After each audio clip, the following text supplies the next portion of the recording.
Campbell here. Oh, yes! My name is James Campbell. I'm a third-year student here at Solent and also a UEFA B coach.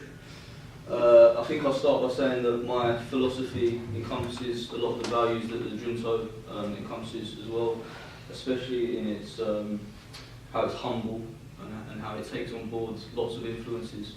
So, for example, my philosophy can be interchangeable. It can always be added to from any influence. It could be an elite coach that I listen to. It could be a fan. It could be a coach of another sport. It could be my sociology lecturer, my friend who's writing a dissertation in psychology, subcultures of art, music. All of these things can add to my philosophy. So it's my philosophy of football 2018, and it's very deliberately only 2018 because by no means is it complete. I don't think it ever will be. But certainly I have core values from my philosophy that I believe in very strongly. So I feel like my philosophy can be defined in a phrase, which is for me is omnia pendentia vicum. So in English, that is everything depends on everything, which I think if you really think about in terms of football is very powerful. Because it encompasses everything. So everything depending on everything in terms of football would be situational football. And what I mean by situational football is looking at each individual moment in football based on its individual merit with all of its nuances and intricacies. And then if we can see that, then we can have mini scripts or cues to then attack that in the optimum fashion within the philosophy of football, according to Bielsa, which I'll get into in a minute. So, obviously for this, my philosophy is to give ownership to the players through knowledge of the situational concepts. So that's massive for me. In terms of giving ownership, of course, it's I feel like as players, it's easy to get away from how the players should also be the students of the game. I find it interesting that as coaches we often refer to ourselves as the students of the game, but I don't see why the players shouldn't be either, so I'll also get to that in a bit. But Michael Beale defines it quite well. He's, if you don't know Michael Beale, he was formerly Liverpool 23's head coach. Now he works as head of foundation phase for Liverpool. Fantastic coach, a really intelligent guy. He says that situational play is a framework from which the individual can play in any team. I think it's the word framework that is most interesting for me because I feel like that's exactly what it is. It's a framework, it's a series of cues that we can then attack the situational problem in the optimum way with situational processes. So it's, as I said, it's the optimal solution to the situational problem, all within the objective philosophy of football according to Bielsa. So if you don't know the philosophy of football, according to Bielsa, it's very much, first thing I do in possession of the ball, anywhere on the pitch, is can I score? So that doesn't matter if you're a goalkeeper or left back. First thing I want to think about is can I score? Because that's the ultimate in football.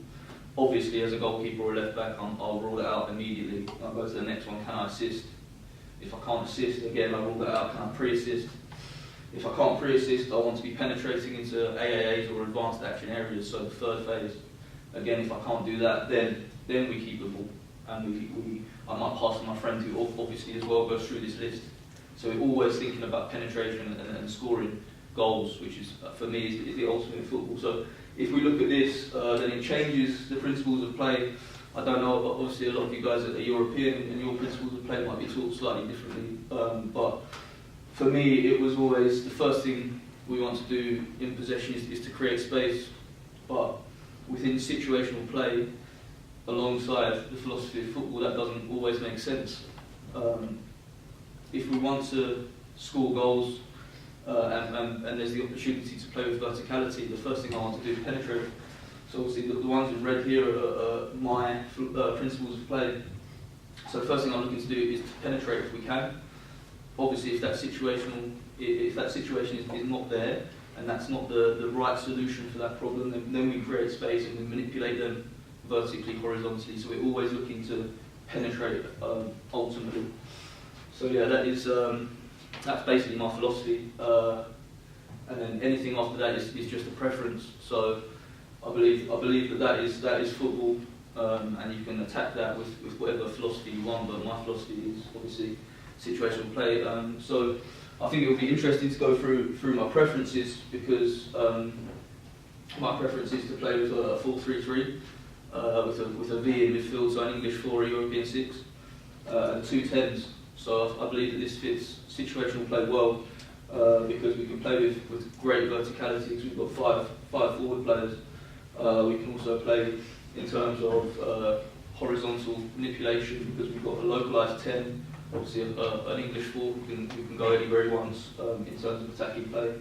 It's flexible in line with Tuchel, saying the system needs to be flexible and in line with, filled with the life and skill of the individual, and that's very much what situational play is. It's ownership to the players to deliver with the script that they see necessary, the script that they see optimal. So it's not just one script; it's a number of scripts or cues. It's flexible in the sense that we can develop from the first phase with a 3-4-3 very easily. We can fit into a diamond. We can go 4-2-3-1. All of these things. So for the age group that I'm working at, which is 18s, it's for me it's the most flexible system. We can have numerical superiority in midfield. If we drop in, we can have positional superiority for our fullbacks and our wingers in the half spaces inside. We can play with balanced wingers, balanced or inverted, all of these different things. So that very much is my preference, because I think that falls in line with not only the philosophy of football but also situational play. So yeah, from the four corners point of view, these are also my preferences. So my preference, technically and tactically, is to play with positional superiority. So just as I spoke about then, the fullbacks high in between the lines, my 10s inside, it might be my wingers inside, but I always want positional superiority, which I think is fed by numerical superiority. So, if, for example, my numerical superiority might be that we have players forward and we can play with verticality. And if the chance is there to play with verticality, absolutely we do that, because obviously we want to score as quickly as possible. If the numerical superiority is wide, then maybe we play with a different concept, maybe overload to isolate. So maybe we go and overload one side of the pitch with our localised 10, our 4 and our fullback and our 9, and we can develop our weak side winger to be 1 versus 0, 1 versus 1. So yeah, very much it's all about breaking lines, playing with verticality or post manipulation. So always wanting to break lines either through verticality or after we've manipulated them. Physically, it's my preference to play with a high press. I think that lends to itself by the formation. Obviously, with having five offensive players, we've got numbers around the ball. In high areas, we can counter press. And obviously, in terms of situational play, we're looking to have duels as well, because it's not just the only superiorities that you can have is not just positional or numerical. Obviously, it's technical, tactical, physical in duels, all the superiority you want. I think that's very important in the modern day. Psychologically, it's my philosophy is to give ownership to the players through situational concepts. So I want to develop an environment whereby it's a positive intellectual growth mindset environment for the players. All of this within professionalism. Thomas and I had an interesting discussion on the way home after training last night about whether I want a culture of winning or a culture of positive praise for the use of these concepts. So also for the B license, for anyone who hasn't done it, it's a big part now that you have to explain and debate your philosophy. And I ran into this problem. I had only the third point there. I didn't have the last point, and it was a question for me was, is it necessary at 18th level to have a culture of just winning? Of course, it's important, in my opinion, to have a culture of winning sometimes, but also, is it important within situational play to then reward the players for also getting the concept right? So that's an interesting debate. Again, my philosophy is by no means complete, and I'm constantly thinking and having influence over these things. In terms of social corner, massively ownership of ideas and knowledge. Yeah, I mean, the environment will have to lend to itself. Been successful in implementing this type of environment with Team Solent's under 18s this year, and Jules will be testament to the fact that these boys have gone from not really understanding football to talking about all different concepts, half spaces, overload to isolate, everything that we're learning, and that's the type of social environment that I want to create. I want to create debate between players, debate between staff, and that interaction between us all. So yeah, this Bielsa quote, I think, summarises how I read into it is positive for situational play. It says that totally mechanised teams are useless because when they lose their script, they are lost. So we might think about my philosophy is to only press my preferences onto the players, then are we stifling the players? Whereas situational play is very much all-encompassing for all the different intricacies and nuances within football.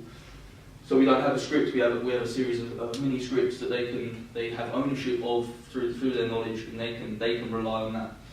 That also accounts for the second part of the quote, which says that teams that only rely on the inspiration of their soloists are equally useless because when God doesn't turn them on, they are at the mercy of their opponents. So I think this is another advocate for situational play. Situational play covers all of those bases. It's a happy medium between both, I feel. These are the concepts that I've used. It's in terms of verticality, obviously, up back throughs, penetration through the middle, penetration wide, counter attacks, all of that good stuff. And then if we cannot penetrate, we must manipulate. So we're always looking to penetrate. If the penetration isn't on straight away, then we're manipulating them horizontally, vertically, we're bringing them out of their shape. We're forcing them into a 4-4-2 so that we can ultimately penetrate. So it's never a case for me that I'm going to tell my team, I definitely want you to play out. I definitely want you to play short passes. I definitely want us to be in a triangle, because for me that stifles the game of football itself, which is actually very simple. It's we need to get the ball into advanced action areas so we can score goals. So yeah, we're recycling in terms of manipulation. We're recycling. We're overloading to isolate, as I explained earlier. We're switching and slicing. So another key concept to think about. I was a left back myself when I played, and the difference in reaction between the weak side fullback and the weak side centre back when pressing our winger is huge.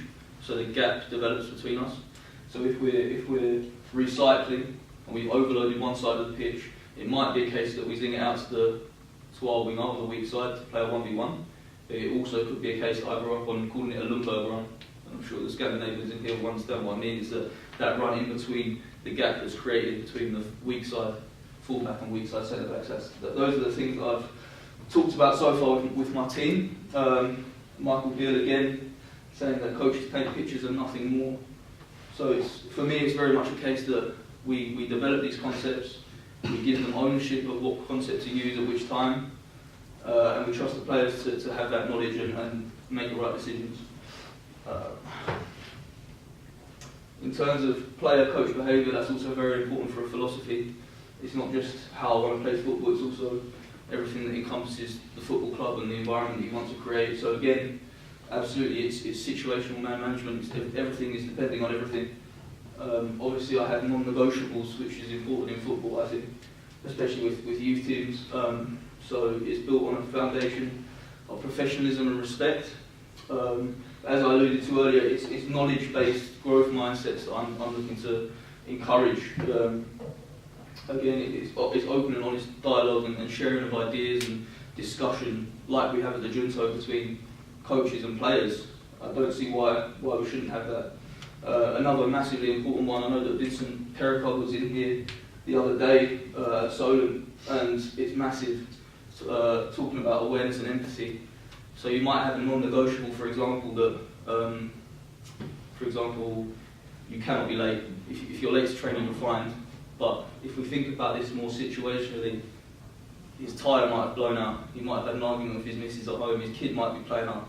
all of these different things that you need to take into account, because football exists in a bubble, and it's very easy to be drawn within that bubble and not see what's outside of the bubble.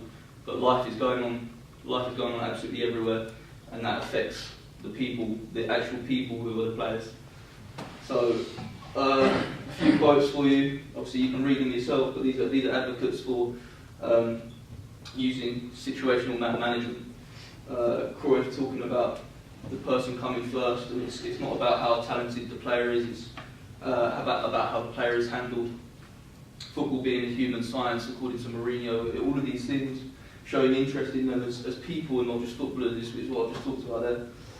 So very much my environment I'm looking to create through my philosophy is one of good relationships with the players, social intelligence in terms of awareness and empathy, and time. And within that, as I said, the non-negotiables are that you respect the environment, because as you can hear, it's quite idyllic and romantic sounding, but it works. It's worked for me, and that's how I see football. So these are some of the key influences for me. This is a fantastic book. This by Jed Davis, talking about Bielsa. This is top class. My philosophy was from the start that everything depends on everything, but the Bielsa book absolutely put it in football context. So if you haven't heard of that book, the publisher sells it himself. It's not on Amazon, you have to look for it on Google. That's fantastic. Conscious Coaching, the Art of the Buy-In. That's also a very good book in terms of how you treat your players. It's more of a sports science book, but the buy-in is important. Iniesta's biography was a massive eye-opener for me. Iniesta's a genius of world football, as we know, and he's someone who suffers with mental health issues. So again, it's not just a case where the player turns up and we expect the player to be perfect all of the time. You've got to see life around the player and the player as a person. And of course, the Pep books, if you haven't read the Pep books, for me they very much showed how much dedication and professionalism goes into becoming the elite coaches that I'm sure everyone, myself included, wants to get to. So yeah, that's my philosophy of football. So just to recap, it's situational play and situational man management. Everything depending on everything. So that's it.